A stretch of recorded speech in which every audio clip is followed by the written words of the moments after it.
जय हिंद, नमस्कार दोस्तों, कैसे हैं आप सभी। स्वागत करता हूं आप सभी का धुरीना ऑनलाइन प्लेटफॉर्म पर। मैं आप सभी का आज इस वीडियो में डाउट क्लियर करने वाला हूं, जिसके अंदर अपने देखने वाले हैं सीईटी एग्जाम समापन होने के बाद आप सभी का बड़ा डाउट आ रहा है कि डाउट के अंदर एक बड़ा डाउट आ रहा है कि कुल उपस्थिति कितनी रही है।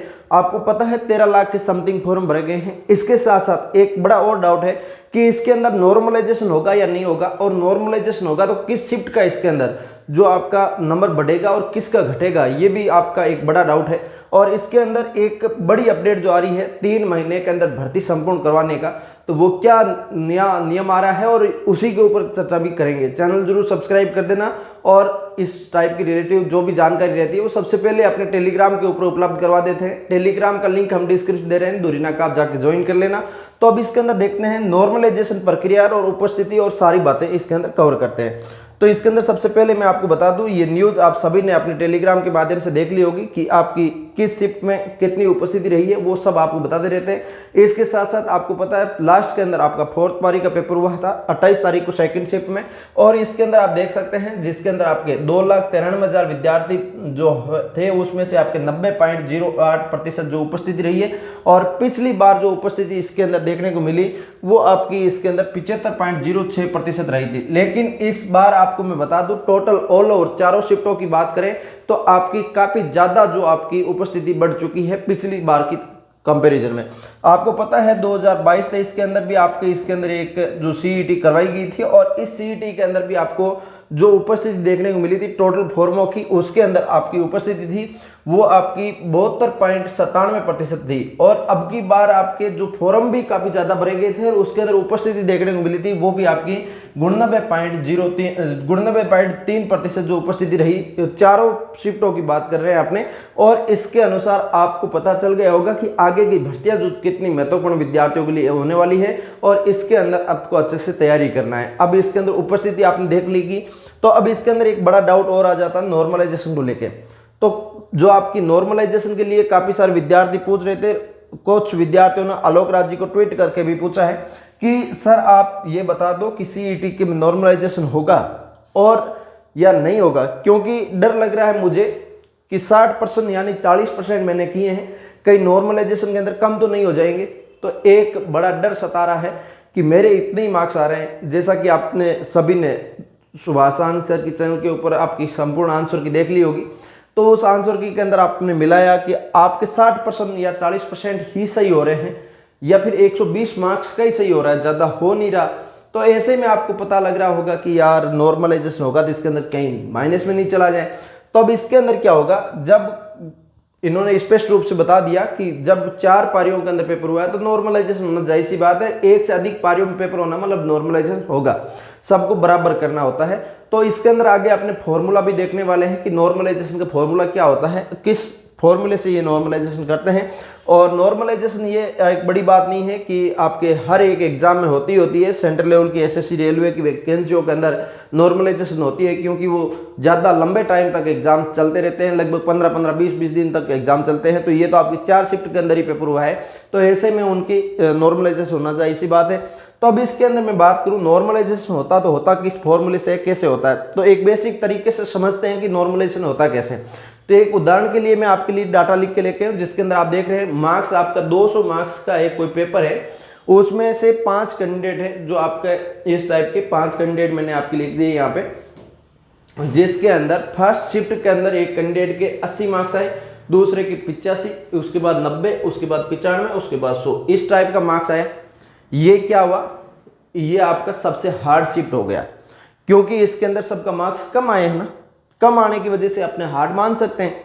और इसी टाइप से जो सेकंड शिफ्ट है इनमें से थोड़ा सा ज्यादा और मार्क्स आए, जिसके अंदर पहली बच्चे के 110 आ गए, 115 आ गए, 120 आ गए, 125 आ गए, 130 आ गए, इस टाइप का 200 में से मार्क्स आए हैं। तो ये ज्यादा इजी है, तभी तो इसके अंदर ज्यादा मार्क्स ला पाए हैं।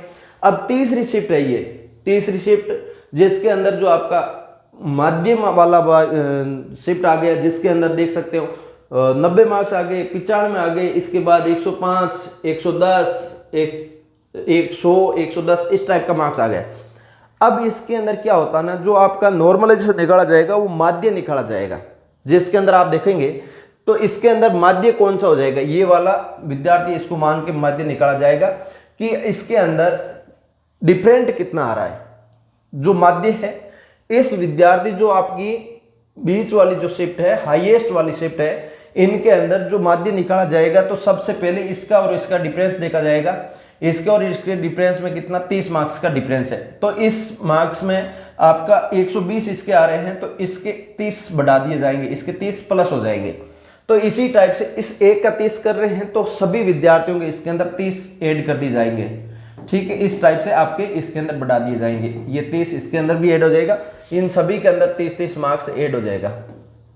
तो इसी टाइप से आपके इनको निकाला जाएगा। जो मीडियम वाला विद्यार्थी रहा है, मीडियम वाली शिफ्ट रही है, उन्हीं के अंदर डिफरेंस देखा जाएगा। तो इसके अंदर कितने मार्क्स का डिफरेंस आया है, तो इसके अंदर आपका 15 मार्क्स का डिफरेंस आया है, तो ये आपका इसके अंदर भी 15 ऐड कर दिया जाएगा।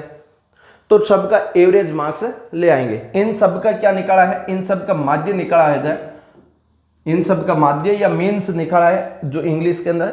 तो इस टाइप से ये बेसिक सा फॉर्मूला, इसके हार्ड फॉर्मूला जो लगाया जाता है ये आपने बेसिक से समझा है, इस टाइप से होता है। ठीक है, अब इसके अंदर मैं आपको बताऊं कि ऑफिशियली रूप से जो रिजल्ट के अंदर आपको फॉर्मूला लगाया जाता है वो भी अपने देखने वाले हैं। अपने शिफ्ट के अंदर कौन सा पेपर हार्ड रहा है वो भी देखने वाले हैं। आप देख सकते हो जिसके अंदर सीईटी के चारों पेपरों की पारियों का हार्ड शिफ्ट कौन सी थी, इसके लिए पोलिंग करवाई। तो इसके अंदर सबसे ज्यादा विद्यार्थियों ने वोटिंग किया, 35%, जो आपकी थर्ड शिफ्ट मान सकते हैं या फिर 28 तारीख की फर्स्ट शिफ्ट को मान सकते हैं। और इसके ये आपकी 1 नंबर हार्ड बताई है, ये आपकी 2 नंबर हार्ड बताई है, इसके बाद ये आपकी 3 नंबर हार्ड बताई है, और ये आपकी सबसे इजी जो बताई है। अब विद्यार्थियों ने तो इजी बताई है, लेकिन अब अपने देखने वाले हैं ये रिजल्ट पे डिपेंड करेगा किस शिफ्ट में ज्यादा मार्क्स आएंगे विद्यार्थियों के, किस शिफ्ट में कम आएंगे। तो किस पे बढ़ेगा किस पे घटेगा वो तो अब रिजल्ट पे डिपेंड करेगा। लेकिन अपने अभी एक बार एवरेज मार्क्स जो निकाल सकते हैं या फिर जो विद्यार्थियों की डिमांड के अनुसार बता सकते हैं, तो इसके अंदर आपकी थर्ड शिफ्ट जो हार्ड बताई जा रही है। तो आप एक बार कमेंट करके बताइए आपकी कौन सी शिफ्ट थी और आपके कितने मार्क्स आ रहे हैं, जरूर एक बार कमेंट करके बताइए।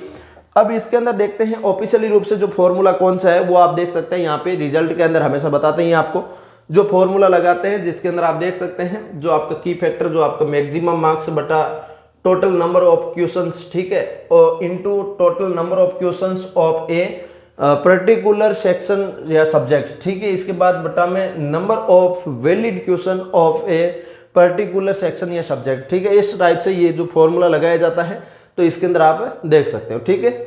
और इसके अलावा मैं बताऊं आपको, ये आपने देखा है। अब एक और बड़ी अपडेट जो आप सभी विद्यार्थियों के लिए खास खुशखबरी है, वो क्या है, तो आपने आलोक राज जी के इस ट्वीट को देखा होगा, आपने टेलीग्राम के माध्यम से भी आपको उपलब्ध करवाया है। तो काफी सारे विद्यार्थियों को डाउट बढ़ चुका है कि यह 3 महीना के अंदर भर्ती कंप्लीट करवाना मतलब क्या प्रोसेस रहेगा।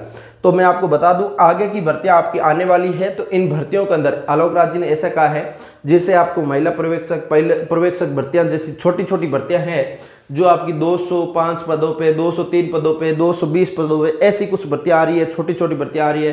तो इन भर्तियों के अंदर आपको तो बता दिया कि 3 महीने के अंदर ही संपूर्ण हम करवा देंगे। 3 महीने कब से कब तक करवाएंगे, जब आपका एग्जाम हो जाता है। एग्जाम होने के बाद हम 3 महीने से ज्यादा समय नहीं लेंगे, ये इन्होंने कहा है। इन्होंने ये नहीं कहा कि आपकी जब नोटिफिकेशन आ जाएगी उसके बाद कितना समय लगेगा एग्जाम तक, उसका अभी तक पता नहीं है।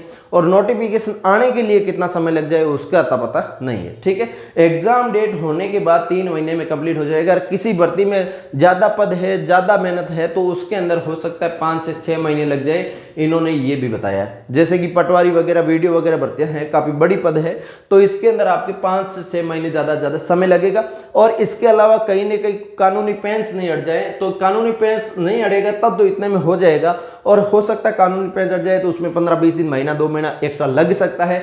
और ये सब इसके अंदर पोलिंग के माध्यम से भी इन्होंने पूछा है। तो काफी सारे विद्यार्थियों ने 3 महीने ही कंप्लीट करवाने का पोलिंग किया है, और बहुत सारे विद्यार्थियों ने बहुत अच्छा बताया है, इनको सराहनीय काम बताया है। वैसे आलोक राज जी आप सभी के लिए सराहनीय काम कर रहे हैं। कुछ समय पहले आपने एक इनका ट्वीट और न्यूज के माध्यम से देखा होगा कि 30 से प्लस मतलब कम पद होंगे, 30 से कम पद होंगे तो उनका एग्जाम हम नहीं करवाएंगे, RSSB बोर्ड आपका एग्जाम नहीं करवाएगी। ये आपको जानकारी पहले एक बार दी थी, अपने टेलीग्राम के माध्यम से भी मिली थी, और भी जगह जगह बनते रहते हैं आपको, ठीक है। ये बड़ी अपडेट आपके लिए है, ये सब आपने देखा है। तो आपको मैं अभी बता देता हूं कि आप राजस्थान के अंदर अभी ये ग्रेजुएशन लेवल का एग्जाम हुआ है सीईटी का।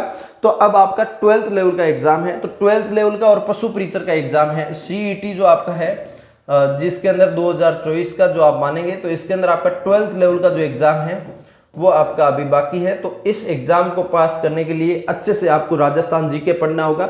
और राजस्थान जीके के लिए सुभाषित सर का ये जो शौर्य बैच आ रखा है, जिसके अंदर इतिहास, कला, संस्कृति और जो आपकी है इतिहास और कला संस्कृति का अलग अलग भी कर रखा है, दोनों का कॉम्बो भी कर रखा है। और राजस्थान जियोग्राफी जीके गुरु सुभाष चरण सर पे आपको मिल ही रहा है पूरा कंप्लीट, जो आपका जियोग्राफी तो पूरा वहाँ पे यूट्यूब पे ही करवा रहे हैं, कोई दिक्कत नहीं है, पूरा आराम से पढ़िएगा और बेहतरीन तरीके से आप अपना सीईटी 12th लेवल एग्जाम दीजिएगा। सीईटी 12th लेवल के अंदर भी काफ़ी सारी वैकेंसीज है, वो भी आप सभी के लिए बेनिफिशियल होगी। और इसके अलावा राजस्थान के अंदर पशु परीक्षर वैकेंसी आ रही है आगे, तो पशु परीक्षर के लिए भी ये सिलेबस आप अच्छे से सफिशिएंट आपके लिए बेहतरीन होगा। अच्छे से पढ़ लेंगे तो इनमें से बाहर कुछ नहीं मिलेगा, क्योंकि आप सभी ने जितना सीईटी 12th लेवल के पहले अभी जो ग्रेजुएशन लेवल कल और परसों आपने पेपर दिया है 27 और 28 तारीख को, तो इस एग्जाम के अंदर जो आपका राजस्थान की ज्योग्राफी आपने यूट्यूब से पढ़ी है, उनमें से सारे प्रश्न आपको देखने को मिले हैं। तो उम्मीद करता हूँ आपको अच्छे से सारे इसके अंदर मिलेंगे और अच्छे से आप पढ़ेंगे। आपको सभी को बहुत बहुत शुभकामनाएं, आगे की अपनी तैयारी कंटिन्यू रखें और आगे बहुत सारी वैकेंसी आने वाली है आप सभी के लिए, बड़ी खुशखबरी रहेगी आप सभी के लिए, बहुत जल्दी वैकेंसी आने वाली है। तो मिलेंगे किसी नए सेशन के साथ, तब तक के लिए जय हिंद, जय भारत।